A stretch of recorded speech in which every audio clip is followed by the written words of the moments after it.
Misma historia que la morfina, ponga más benzodiazepinas, no, pues puedo frenar el centro respiratorio, control de la disnea, control de la posición, diuréticos y control de la posición, cabecera 30 grados. Ahora, ok, vean esta parte que está acá. Pongo esto para que sepamos las medidas que se pueden tomar, sin que eso signifique que van a ser medidas absolutas para todo paciente. Lo que casi siempre va a ser constante es el oxígeno y el uso de diuréticos. ¿Por qué? Porque ¿cuál va a ser la única manera de eliminar el exceso de líquido en este punto? Pues los diuréticos. ¿Cuáles escogemos? Los diuréticos de ASA, furosemida, por varias razones. La primera es porque tenemos presentación intravenosa, y la presentación intravenosa tarda de 3 a 5 minutos en hacer efecto, entonces nos sirve bastante. Obviamente, para usar diuréticos tenemos que tener algo. ¿Qué es lo que tenemos que tener para poder usar diuréticos? Riñones. ¿Ok? Eso es muy importante. Si no tenemos riñones, no hacemos nada. Ocupamos diálisis para sacar el exceso de volemia. ¿Ok? Entonces, para usar diuréticos ocupamos riñones.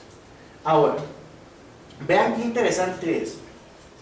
Una de las cosas que uno mal aprende cuando está empezando y se encuentra con colegas un poquito mañosillos es que el tratamiento del edema de pulmón cardiogénico empieza con 4 ampollas de furosemida. Entonces resulta que le ponemos los 80 miligramos de furosemida intravenoso y en cuestión de 45 minutos ese paciente tiene la bolsa recolectora de orina así con 1500, 2000 cc. Está bien, qué dicha, todo lo que le estoy sacando es el pulmón de volumen. Y resulta que pasadas 2 horitas el paciente no solo se clava más, sino que empeora su edema, se oyen más crépitos y tiene más insuficiencia respiratoria. Pero ¿cómo es esto? Si en cuestión de 2 horas ese paciente orinó 2000 y pico cc, en cuestión de 1 hora llevaba 1000, 2000, ¿cómo va a pasar eso? Ok, ¿cuál es la capacidad de drenaje de los linfáticos? En el mejor de los casos, de esos 2000 cc, ¿cuánto viene en 1 hora donde queremos que venga? A 500 cc. En el mejor de los casos. ¿Ok? ¿Y los otros 1500 cc dónde vienen?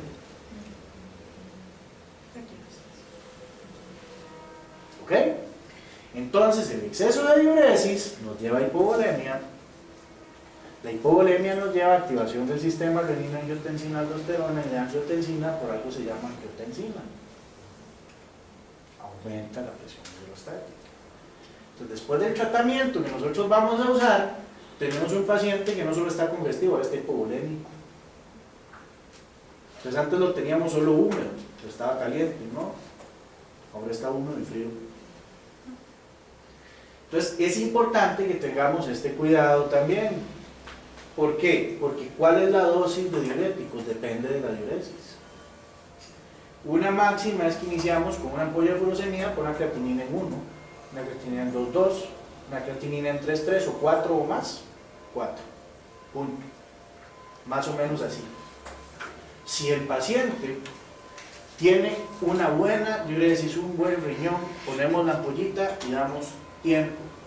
Por eso, el edema del pulmón es una patología que es un pecado entubarla en el año 2015, pero sí hay que pegarse y así evitamos la intubación. Tenemos que pasar un ratito pegado al paciente, sus 3 horitas. Usualmente lo más fácil de una guardia es poner el tubo y irse a ver todo lo demás, yo entiendo, pero a veces quitaríamos las complicaciones que vienen posteriormente de la intubación si tenemos ciertos cuidados. Ok. Bueno, pasemos al edema pulmonar no cardiogénico. ¿El edema pulmonar qué hora es? Por cierto.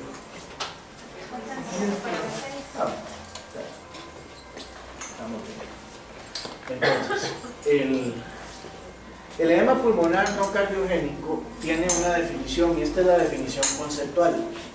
Acuérdense que nosotros siempre en lo que es asistencia médica tenemos definiciones conceptuales y definiciones operacionales.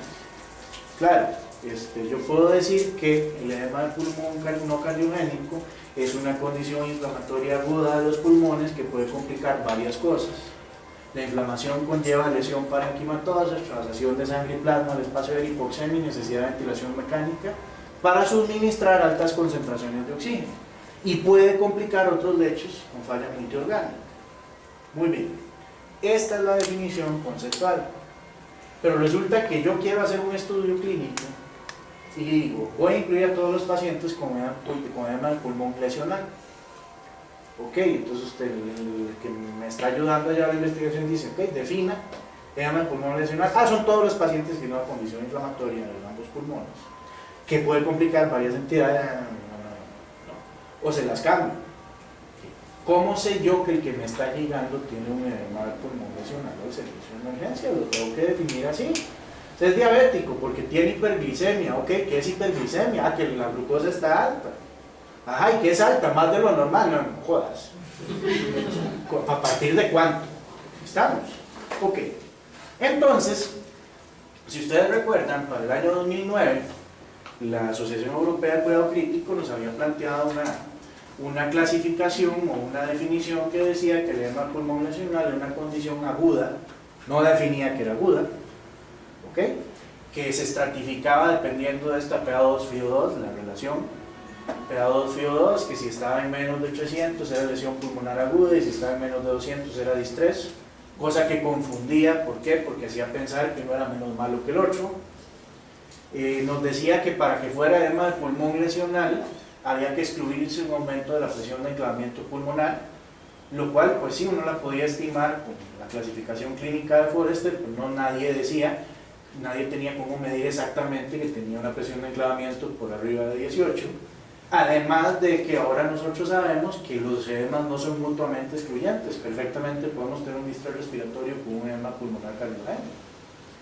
Entonces tenía sus cositas que confundían un poco y ellos lo cambiaron. Si ustedes ven la temporalidad, que es agudo, menos de una semana, ¿ok? Ellos decían imágenes pulmonares, la Asociación Europea en el 2009, que no fueran explicadas por otra causa que no fuera el problema respiratorio. Ellos lo varían un poquito, que no sean explicadas del todo por el problema respiratorio, ¿ok? ¿Cómo se llama acá?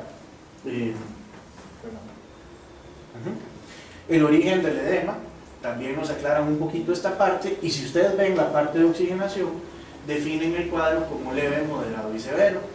Entonces ya no hay esa idea de que la lesión pulmonar aguda era más mala o era menos mala que el distrés respiratorio como tal. Bueno, ok. Esto es para ubicarnos entonces un poquito en la definición como tal. Vean que también la definición por aquí, creo que es acá, ven, acá, también incluye un poquito de la necesidad de presión, del PIB, de presión al final de respiración, de CPAP, etc. Bueno, ¿qué sucede aquí? Bueno, aquí la cosa cambia. No vamos a decir que el edema pulmonar no cardiogénico tiene una causa específica, porque no tiene una causa específica. Tiene factores que se asocian.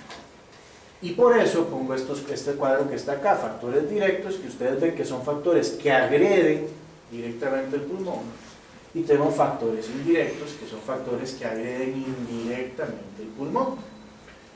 Ok, ¿cómo pasa esto? Bueno, imagínense ustedes entonces que sucede una agresión directa al pulmón, que puede ser la inhalación de un gas.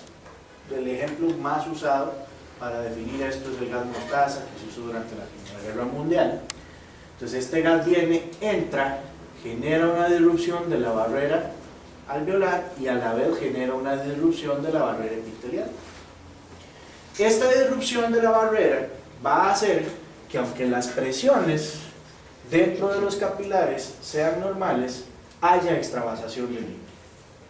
Y como se pierden dos de las grandes barreras que protegen al pulmón, en este caso, va a entrar un exudado importante hacia el alveolo. Este exudado, como ya mencionamos, está cargado en proteínas y puede generar una lesión inflamatoria que también va a prolongar la noxa, a prolongar el proceso. A diferencia del edema de pulmón cardiogénico, vean que la arquitectura ni vascular ni alveolar se conserva. Dijimos nosotros que en el edema cardiogénico generalmente los vasos y el alveolo están intactos.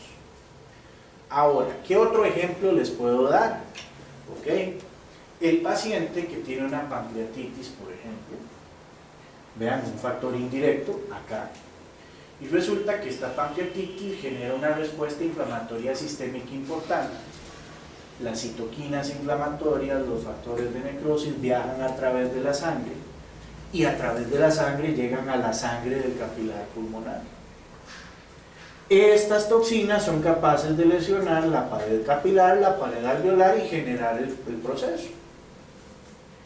E indirectamente, las infecciones, agresiones directas que no agreden directamente, el gas mostaza es destructivo directamente, pero por ejemplo una infección pulmonar por una bacteria gram negativa, una infección pulmonar por una bacteria gram negativa llega al pulmón directamente e indirectamente va a generar una respuesta inflamatoria donde vienen macrófagos y neutrófilos que liberan sustancias que son proteolíticas y ahí se genera entonces el distrés importante. Entonces vean cómo de muchas formas esto puede suceder. Ahora, ¿qué pasa un poquito acá desde el punto de vista ventilación-perfusión? Ok, este alveolo va a ser zonas BQ bajas. ¿Por qué? Porque el alveolo afectado está lleno de líquido, número uno, y puede empeorar esto es un círculo, puede empeorarlo porque al llenarse de líquido pierde la sustancia que hace que el alveolo se mantenga distendido, que es el factor surfactante.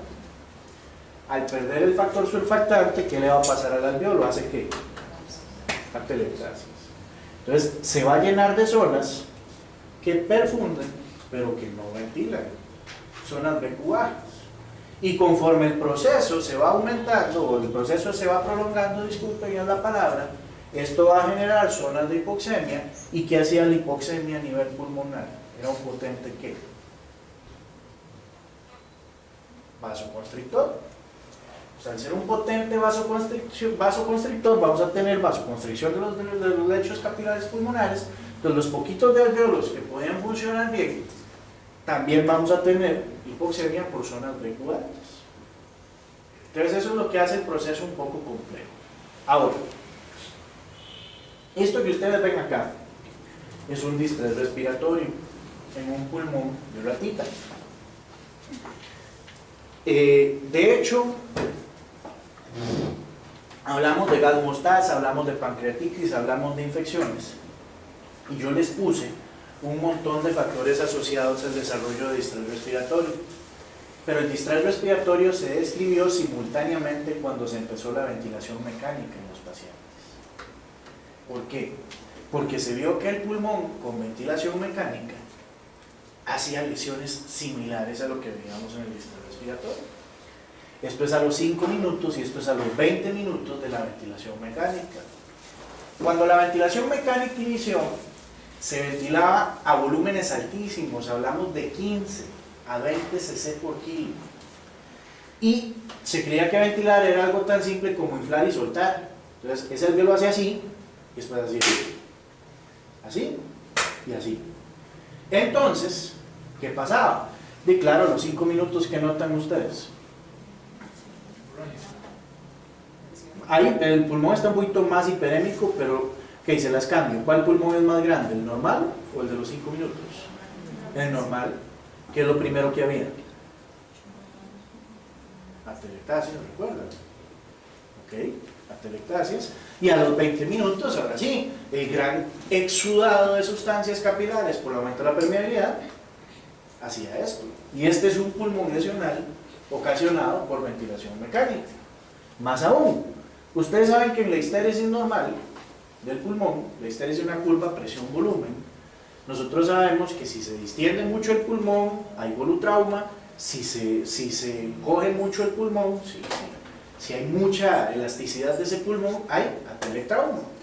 Y es muy sencillo, porque la idea de ventilar es mantener en esto. ¿Qué nos complica el distrés respiratorio? que esta zona y esta zona puede ocurrir en puntos medios. Entonces ya no se hace tan fácil ventilar este tipo de pacientes.